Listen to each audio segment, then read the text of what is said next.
Welcome to episode 25 of the Empowering Ability Podcast. Welcome to the Empowering Ability Podcast, where we get you and your loved ones impacted by disability the information needed to live a full and meaningful life. Now here's your host, Eric Gall. Hey folks, thanks for coming back to listen to another episode, or if you're a new listener, welcome. Today, our guest is Chris Woodhead, and Chris is a group director at Dimensions UK, and Chris focuses on housing for individuals with learning disabilities and people that are on the autism spectrum. And that's really where Dimensions UK lives, and those are the folks that they serve on a daily basis. So I welcome Chris onto the podcast to talk about housing in the United Kingdom, and specifically for individuals with disabilities and the approach that him and his team take at Dimensions UK to housing. So this is part 5 of the mini-series on housing for people with disability, and I hope you get value out of learning about kind of the situation in the UK for housing and the approach that Dimensions UK is taking towards housing. And I think there's some great insights that Chris shares that we can all learn from. So here's Chris. Hey, Chris, welcome to the Empowering Ability Podcast. Thanks for taking the time to join us today. Well, thank you, Eric. Thank you. Yeah, great. So, Chris, would you be able to just maybe start by telling us a little bit about yourself and the organization that you work for, Dimensions? Sure, absolutely. So my name is Chris Woodhead, and I'm the Group Director for Business Development and Housing for Dimensions UK. I've worked in and around the public sector in the UK for about 20 years now, mostly in housing, what we call affordable, sometimes social housing, sometimes in general needs circumstances, but mostly in what we would call the social care sector. So seeking to provide housing solutions for people who have disabilities or a long-standing mental health issue. So that's me. The company I'm with, Dimensions, is a company that's been around now for about 30 years in one form or another.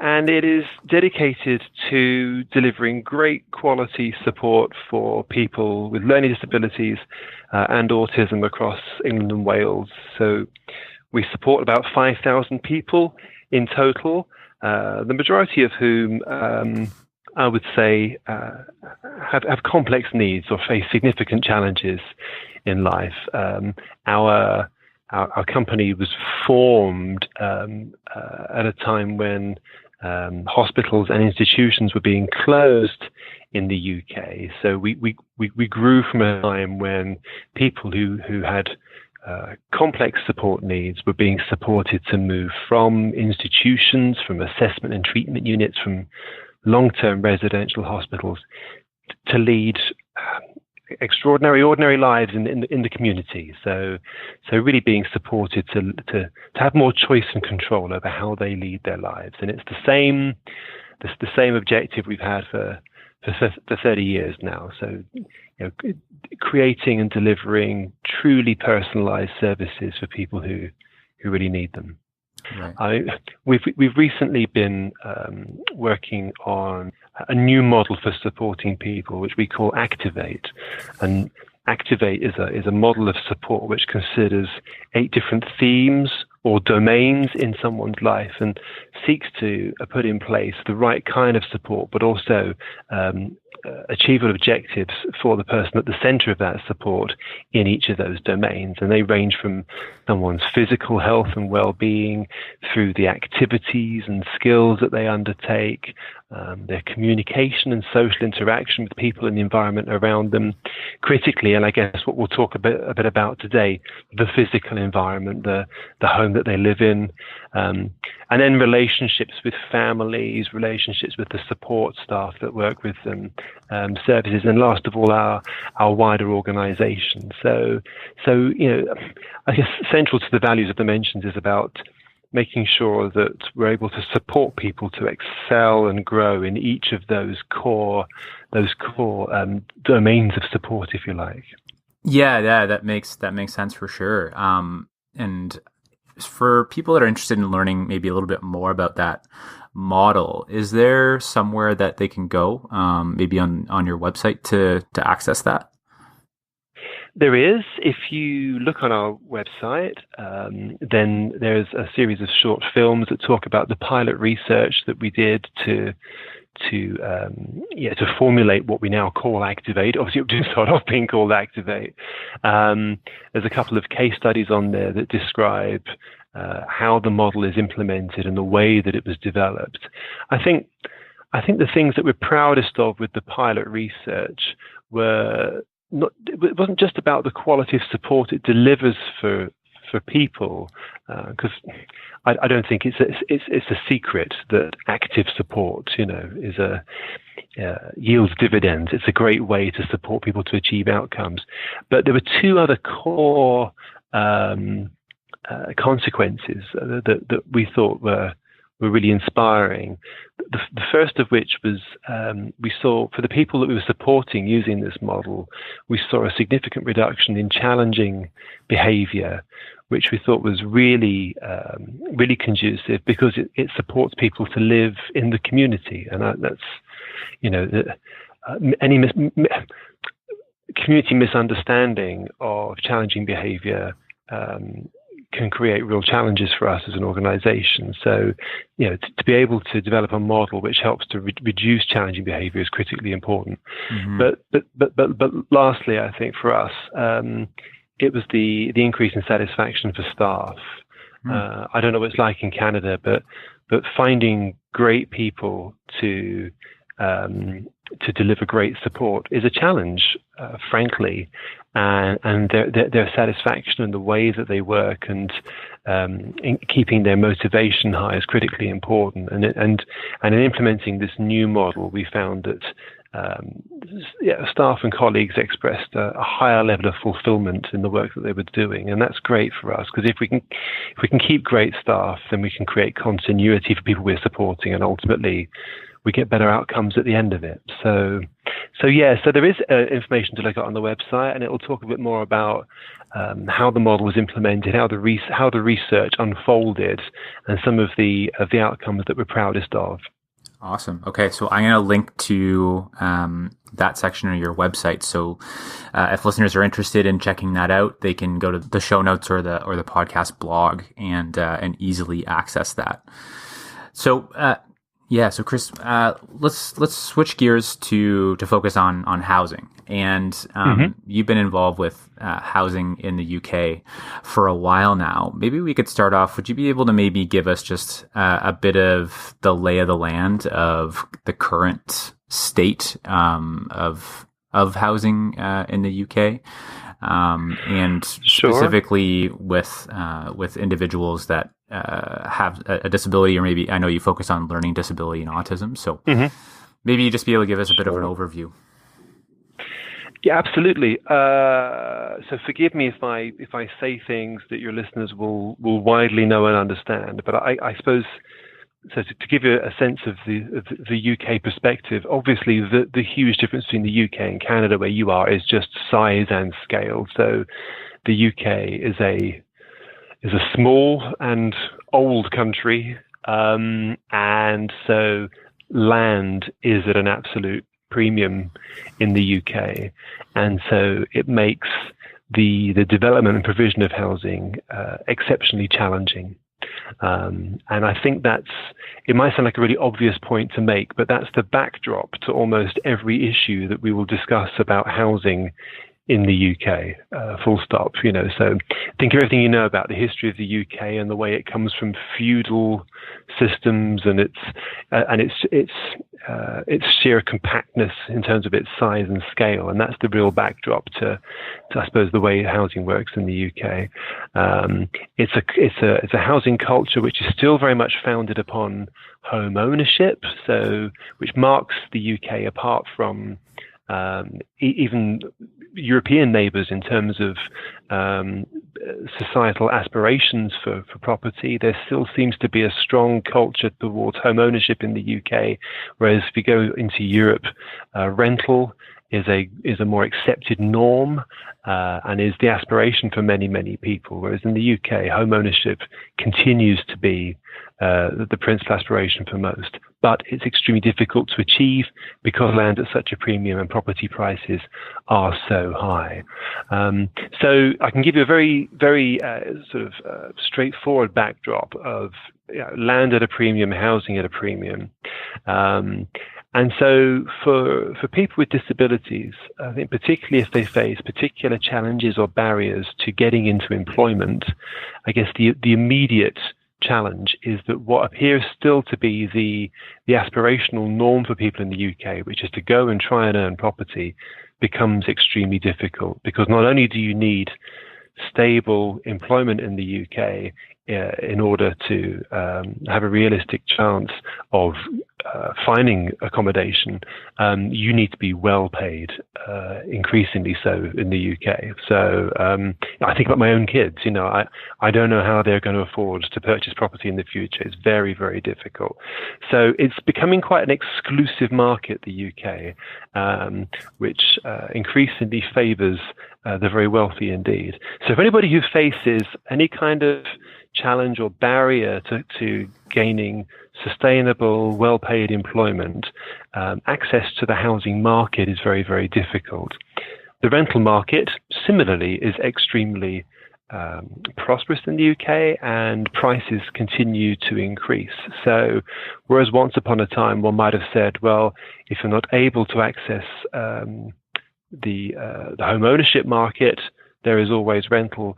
In truth, particularly in major conurbations, and of course London is the absolute extreme here, to get your foot onto the rental ladder is incredibly difficult too. To get a deposit together to satisfy a landlord is very, very difficult, and rental premiums are really, really high. And again, this creates a real exclusive barrier for people. So unless they're going to be in quite well paid, sustainable work, it's quite difficult to find private rented accommodation. And so there's this third market in the UK, and I'm not sure how the Canadian system works, so forgive me, I can't draw a strong contrast, which is the social and affordable rented market, and it's becoming increasingly diverse, but it comes from the origins of the welfare state at the end of the Second World War, which was essentially subsidized housing, which was made more affordable for people who were on lower incomes or for whatever reason were unable to work at the time. But it's a system that worked very well for I would say for some decades actually, probably up until maybe the mid-'80s in truth, really, where there was quite a successful build program. Lots of units were developed, and so it was easier, I think, for a while for local authorities, for the government to offer housing solutions for people who needed them.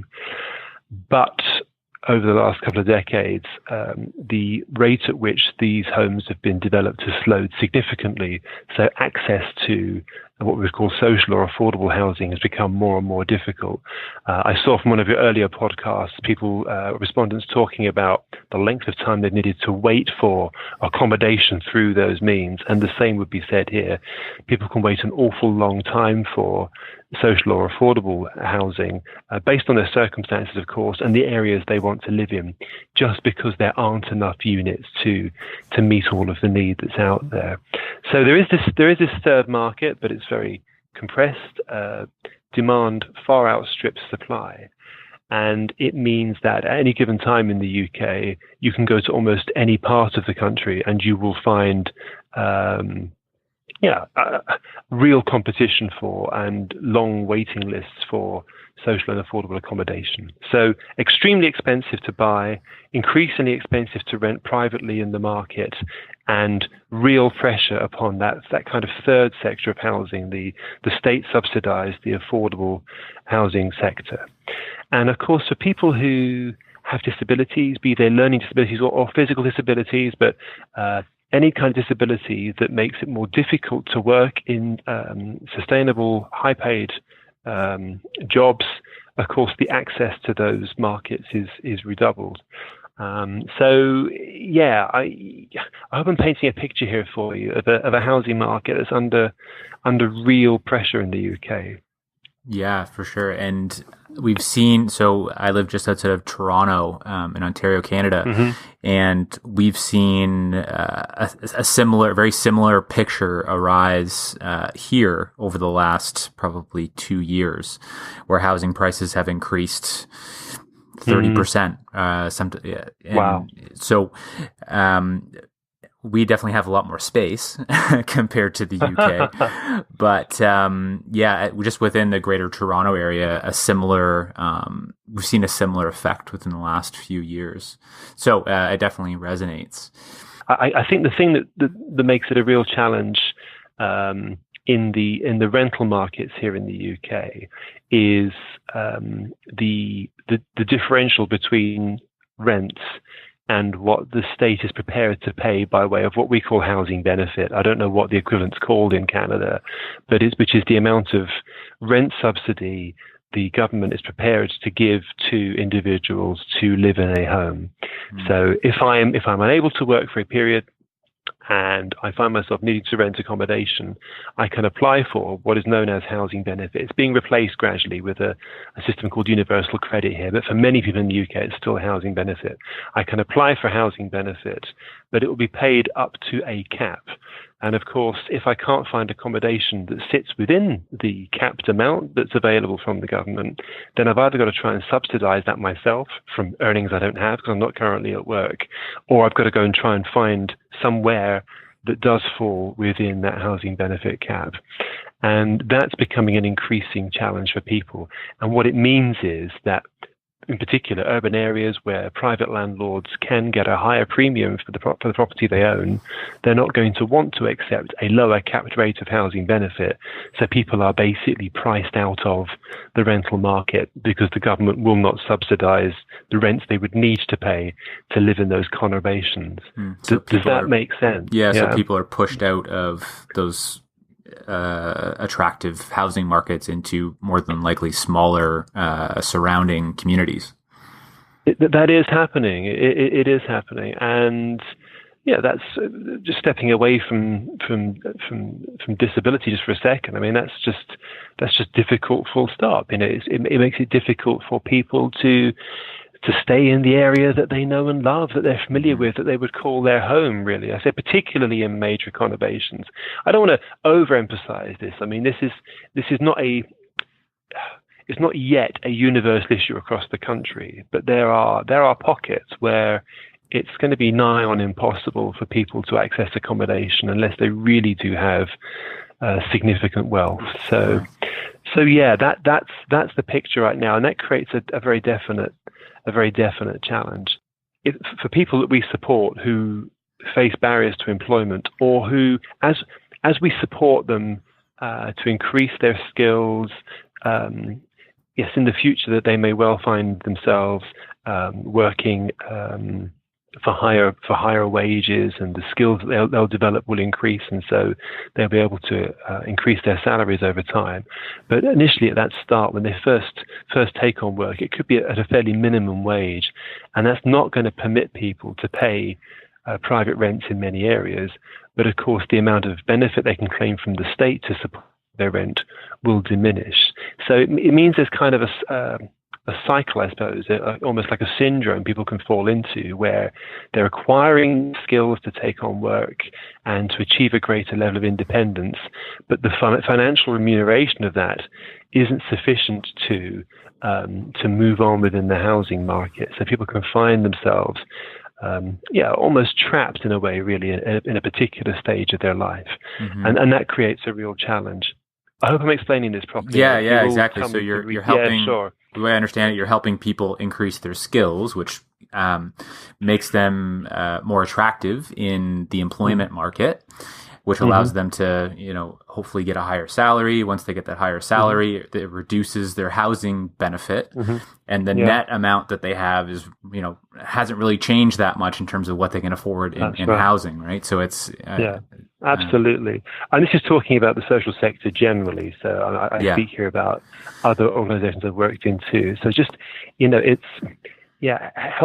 helping people to move on through stages of their life as they acquire greater independence. Finding the housing to go with that is a real challenge. Yeah. But for the people that dimensions support, I mean, I would say that challenge is even greater. Yeah. So could you talk to the approach that you take at Dimensions to supporting people with housing? So Dimensions aspires to create independent accommodation for people. I mean, that's really what we want. Not all of the accommodation that we have at this time is what we would call exemplar. We want all of our accommodation to be based on individual need, and as I said before, with our Activate model for the built environment, the physical environment, to kind of be an integral component of person-centered support. So that means everybody having their own tenancy in settled accommodation, ideally in really quite small scale supported living. Not all of our accommodation is like that at this point in time. We're looking to remodel some of it. So some of our accommodation would be larger scale, could be like 10 people living in one larger accommodation. But over time, we're seeking to remodel so that we get to that small scale, personalized approach that we value, and we know that people that we support value. I think the difficulty in creating more accommodation harks back to some of the earlier part of the conversation we've been having, which is just about land premiums and the cost of building, and our capacity to deliver more homes, which is not easy in the UK to do. Because we know that the majority of the people that we support, because of the complexity of their needs, are unlikely to go into high-paid employment. If they do achieve employment, that means that we need to try and create properties that have an affordable rent, that the people who we support will be able to claim that housing benefit to pay. Yeah. Mm-hmm.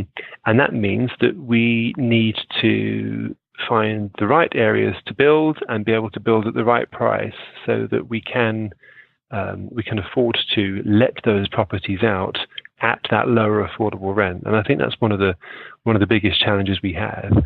So we do have there's some housing subsidy in the system that the government has given, and we will try and bid for more of that as time goes by. We also have some of that housing subsidy currently tied up in properties that we own, and so we will look to remodel those properties and recycle. It's called grant. We call it grants in this country. We'll recycle those housing grants to provide new units going forward.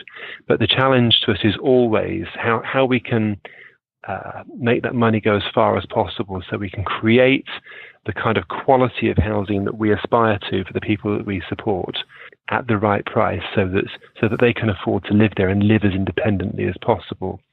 So if you were to be part of this organization now, you'd see a strategy which is all about us looking hard at our asset base and working out how we're going to make the very most of the resources at our disposal, so that every home that we provide for people we support is of that exemplar quality, that gives them their own front door, gives them that kind of independence that they need to live, as we said, that extraordinary, ordinary life. Does that start to paint a picture for you, Eric? Yeah, for sure. So as well, do you help individuals go and find their own homes as well, or? Absolutely right. So there are essentially sort of three strands, I guess, to our strategy for housing.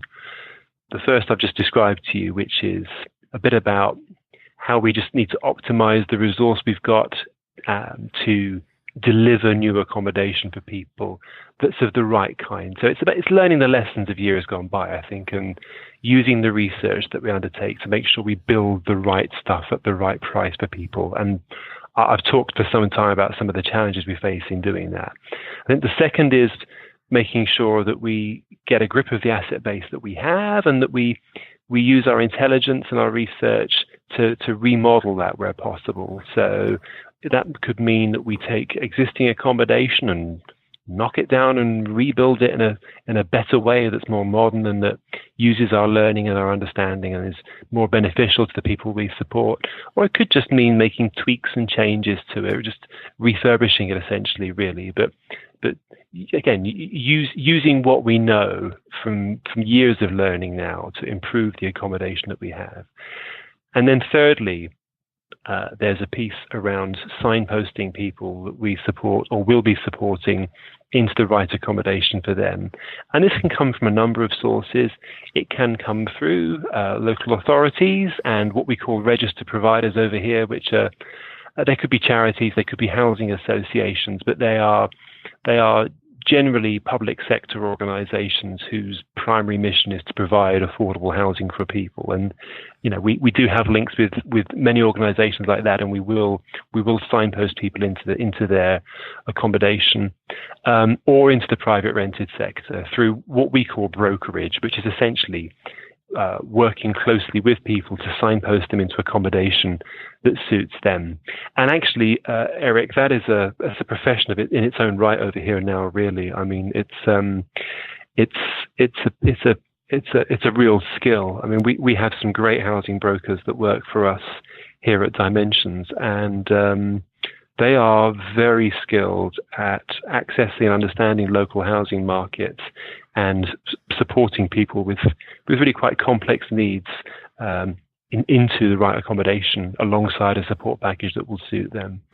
So yeah, there's essentially three strands to it. It's building the right stuff, turning what we've got into the right stuff, and then where we can, signposting people into the right kind of accommodation. Okay, and does the support side of it always come, or is it always linked with the housing side of it or creating a home, or are sometimes those things separate? No, it's generally separate.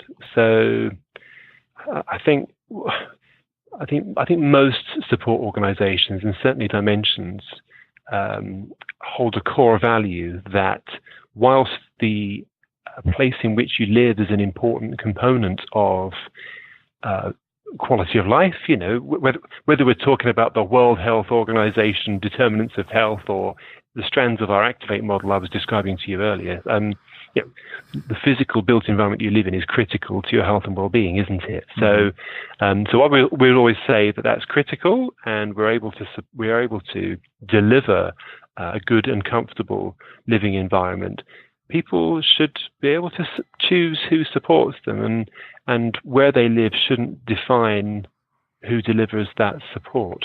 Right. That said, Eric, and I can't overstress that that's a core value. So, because ultimately, if you're being supported by somebody and they mess up, you want to be able to get somebody else in to do that for you, to support you, and you shouldn't have to move in order to create that situation. That's restricting people. That's an encumbrance. That's not the kind of choice and control that we stand for.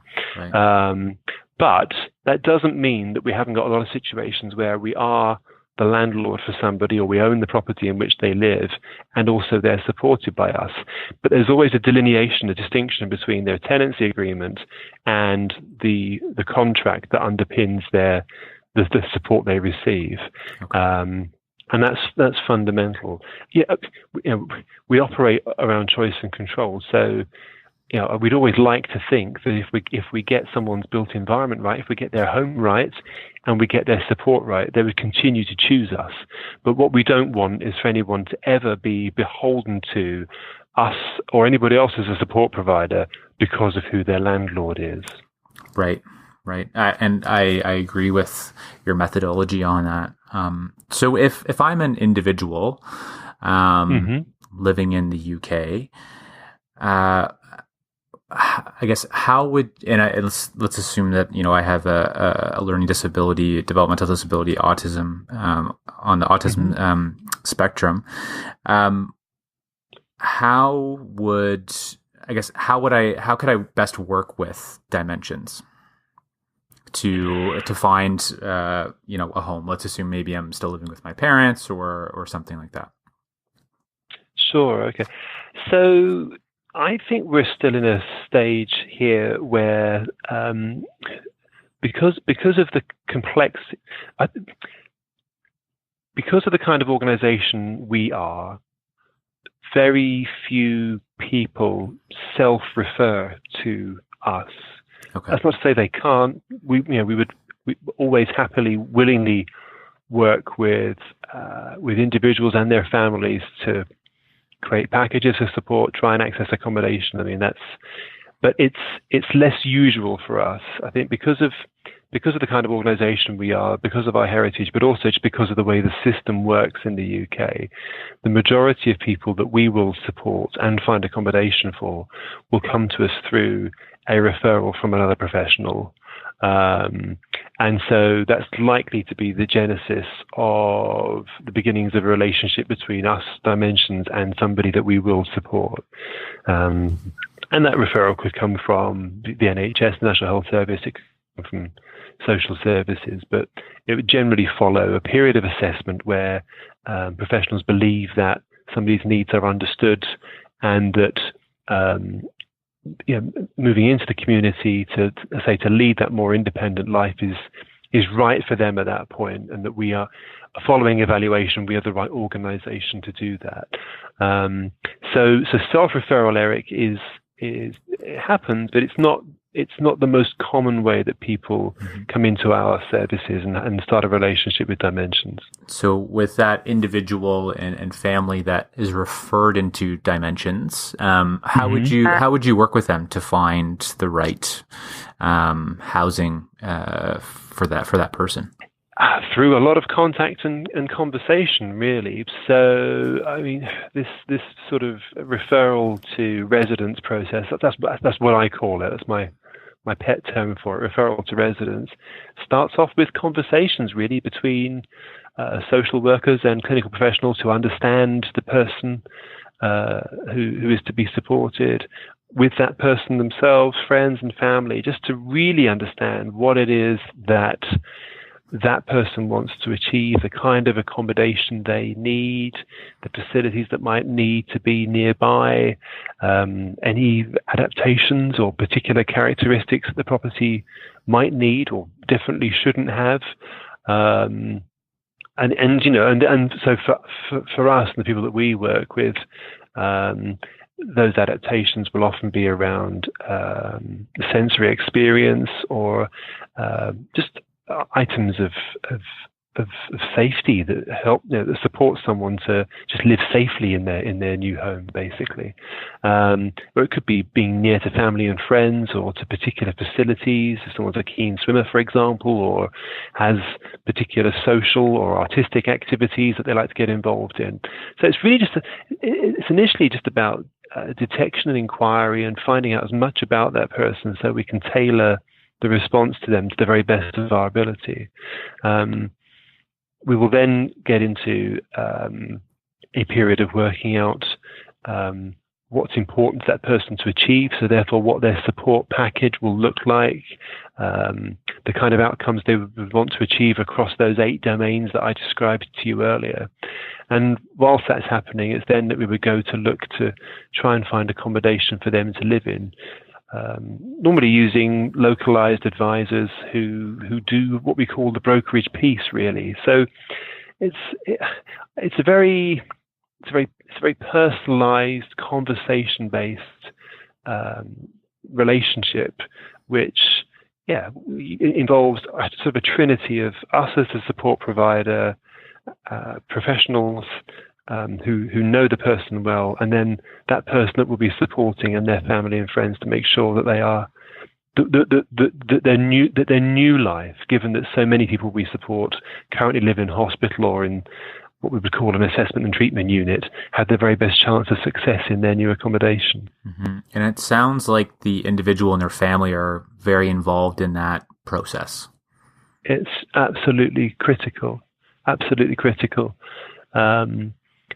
It's just like any scenario in life, really. I mean, the more choice and control that the person at the center of the piece has, the more chance there is of success. I think, one of the reasons why we take time and care to make sure that someone's individual wishes are reflected is because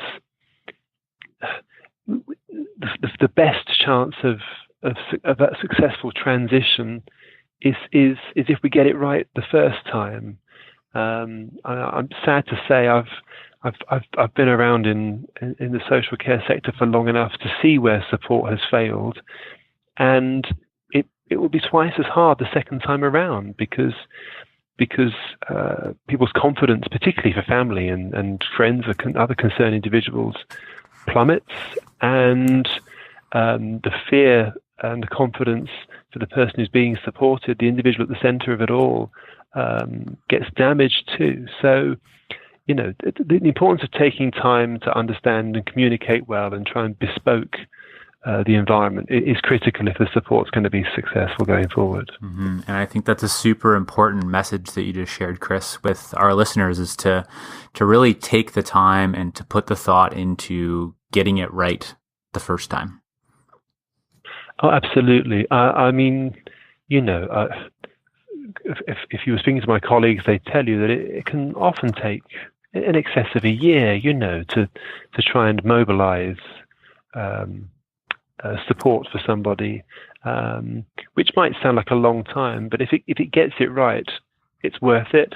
Mm-hmm. And very often for people that we're going to be supporting, actually that year-long period is comparatively short when we consider how much time they may have spent in a residential hospital. So yeah, I can agree with you all day, Eric. It's critical to just take time, understand, and get right, and have the objective of personalizing as a fundamental underlying principle. Mm-hmm. Yeah, fantastic. Well, Chris, you gave a great lay of the land of really what housing looks like in the UK today. And I love how you've really started to, or you have shift your, and created your strategy for housing around enabling people to have their own front door and working towards that. And I love the approaches that you take, and I really appreciate the perspective that you've shared with the listeners today. And I just have one last question for you, Chris. So if you had a billboard and everybody in the world could see this billboard, what would you put on it? What message would you share? Wow, that is a good question. Yeah, I think my billboard message would be give people choice and control. Full stop. Really. Yeah, I haven't been at Dimensions for long, but one of the things I say to people about this organization is there's just great value alignment here, and wherever you go, that's what people are committed to. And I just think as long as you have that as your fundamental aim, to give people choice and control, as long as that's what you're trying to achieve, you're going to get it right down the line. You might make some mistakes along the way, but if that's your fundamental core principle, then you will get it right. Yeah. Yeah, I love it. Thank you for sharing that. It's been a pleasure to have you on the show today, Chris, and thank you very much for sharing your insights. Thank you, Eric. Take care of yourself. Thank you. A big thank you goes out to Chris Woodhead for joining us on the podcast today. And I love the aspirations that Dimensions UK has to provide everyone with their own front door. When talking to folks about with disabilities that are interested in living an incredible, ordinary life where they're able to contribute in society, a lot of them really want that. They want their own front door. And I think it's great that Dimensions UK is moving in that direction, and all of their housing might not be at that point yet, as Chris explained to us, but they're moving in that direction. So I think that's fantastic. And I really love the approach that Chris shared around housing and support being separate and not binding those two things together and making the housing interconnected with support. And if an individual wants to move into a different house, then, they have to lose their support. Or if they don't like their support, then they need to move into a different house, and having those two things separate and giving individuals choice and control over their housing, over their support. And I think those two things are so important to empower people with disabilities. And in the case of Dimensions UK, empowering people that have learning disabilities and that are on the autism spectrum. So I love the approach. And if you're interested, I hope you check out the Activate model that Chris mentioned early in the podcast, and you can check that out on the Dimensions UK website. So I have included that in the show notes and also in the blog, so you can quickly access that there. Also, you can check out, if you want to connect with some of the leaders at Dimensions UK, you can check out their contact page, which I've also linked to. And if housing is something that you're working on, feel free to go to the website and get the free download on creating your home. So there's this great workbook that's going to help guide you through creating your vision and starting to implement your vision for what your home looks like. So go on over to the website. It's empoweringability.org. And I think you'll get a lot of value out of that. I'd like to thank all of our listeners that have left us a review on iTunes. Your reviews help me understand what I'm doing well, what I can improve on the podcast, what you want to hear. So it's great feedback that you're providing, so please continue to do so. Also, by leaving a 5-star review, it helps other people find the podcast. So thanks so much for those reviews and keep them coming. Next week, we welcome back friend of the podcast, Janet Cleese, to talk about building relationships. And Janet calls this BCR, or building context for relationships. So creating the environment to allow people to develop relationships. Relationships can't be forced, but we can help to create the environment that fosters building relationships. So super interesting topic, and Janet is very knowledgeable in this space. Janet's currently the executive director at the Durham Region Family Respite and Support Services Organization. And she also was the longtime coordinator for the Diohago Family Support Network. So she's helped many people with disabilities to live incredible, ordinary lives. And she does a great job of deconstructing the best ways, or what has worked, to help people to build relationships. And she shares that really with that model around building context for relationships. So awesome conversation that you're really going to enjoy next week. I hope you tune in and you listen. And as always, thanks so much for listening to the podcast today. And we hope you come back and join us next week. We'll see you soon. Thanks for listening to today's podcast. Visit us at empoweringability.org for more podcasts and resources to help you and your loved ones impacted by disability build a full and meaningful life.